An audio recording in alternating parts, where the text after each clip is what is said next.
మార్పు మంచికే అనే నానుడి వైసీపీ అధిష్టానం ఫాలో చేస్తుందో లేక ఆ ప్రాంతం నేతలకు ఈక్వేషన్స్ అర్థం కావటం లేదో కానీ అక్కడ మాత్రం మార్పులు జరిగిపోతున్నాయి.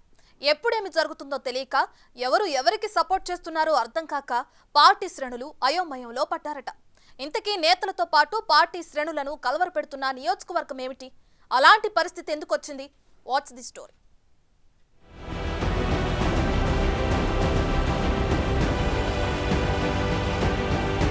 ఊహించినట్లే చిలకలూరిపేట వైసీపీ ఇన్ఛార్జ్ మార్పు జరిగింది.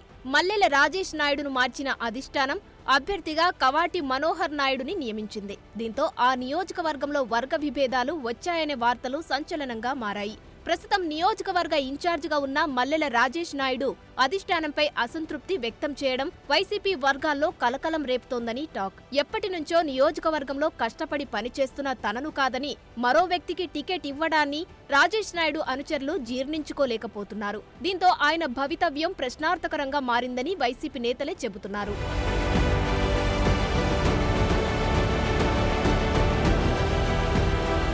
సిట్టింగ్ ఎమ్మెల్యేగా ఉన్న మంత్రి విడదల రజనిని నియోజకవర్గం నుంచి గుంటూరు వెస్టుకు మార్చిన నేపథ్యంలో చిలకలూరిపేటలో ఆమె వర్గానికి సంబంధించిన రాజేష్ నాయుడుని అధిష్టానం ఇన్ఛార్జిగా ప్రకటించింది. మొదట్లో రాజేష్ నాయుడు కూడా రజనీకి సంబంధించి పాజిటివ్ వేలోనే ముందుకెళ్లారు. నియోజకవర్గంలో ఆమె అభివృద్ధి కార్యక్రమాలు చేపట్టారని, తన విజయానికి సపోర్ట్ కూడా ఉంటుందని భావించారు. ఇంతలోనే పేరు మారడంతో ఆయన అనుచరులు ఆందోళన వ్యక్తం చేస్తున్నారు.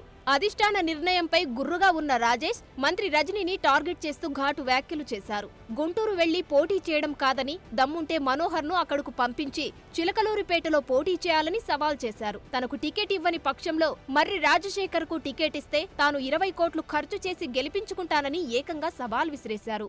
ఈ రోజు వైఎస్ఆర్ కాంగ్రెస్ పార్టీలో నిజంగా 2019 ఎన్నికల్లో వీళ్ళందరికీ న్యాయం జరిగిందని ప్రతి ఒక్కరూ ఆ రోజు మర్రి రాజశేఖర్ గారు మంత్రి అవుతారని, మరి అలాగే మేము కూడా అలాంటి సీనియర్ నాయకులు మాకున్నారు, మంత్రి అవుతాడని ఆయన అడుగుజాడలో మన నియోజకవర్గం బాగుంటుందని చెప్పేసి మేమందరం పనిచేసిన క్రమంలో మాకు కుటుంబ సభ్యులుగా ఆప్తులుగా తయారై మొత్తం అందరం కూడా ఈ రోజు దాంతో సన్నిహిత సంబంధంగా తయారవడమే ఒకటే కొత్తగా అనేది లేదు అసలు. ఎందుకంటే గత 4 తరాలుగా 3 తరాలుగా అనుబంధంగా ఉన్న ఇక్కడ అన్ని కుల మతాలకు అతీతంగా అందరం వరుసలు పెట్టుకొని పిలుచుకుంటా ఉంటాం. అందరం ఒకళ్ళింటో ఒకళ్ళం భోంచేస్తా ఉంటాం. ఇటువంటి పరిస్థితుల్లో ఏదో ఊరికే కాదన్నా, ఖచ్చితంగా నా మనస్ఫూర్తిగా నేను చెప్తున్నాను, నాకు కాని పక్షంలో మర్రి రాజశేఖర్ గారికి ఇస్తే 20 కోట్లు నేను సందాయించాను. అంతేగాని ఎవరో పైన మాకు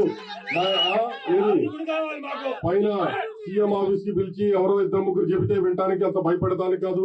నియోజకవర్గం ఈసారి ప్రతి ఒక్క కార్యకర్తని బాగా చూసుకోవాలి, బాగుండాలి. మన కార్యకర్తలు నాయకుల తప్ప తెలుగుదేశం మీద కేసులు పెట్టి చూపించండి ఈ 5 సంవత్సరాల్లో.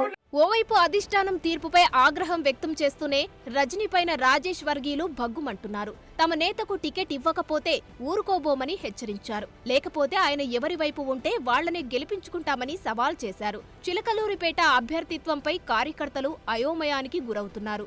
తన ఆవేదన వ్యక్తం చేస్తూ కార్యకర్తలు కిరోసిన్ పోసుకొని హల్చల్ చేశారు. దీంతో ఏం చేయాలో తెలియక నియోజకవర్గంలో గందరగోళ పరిస్థితి నెలకొందని శ్రేణులే చెబుతున్నారు.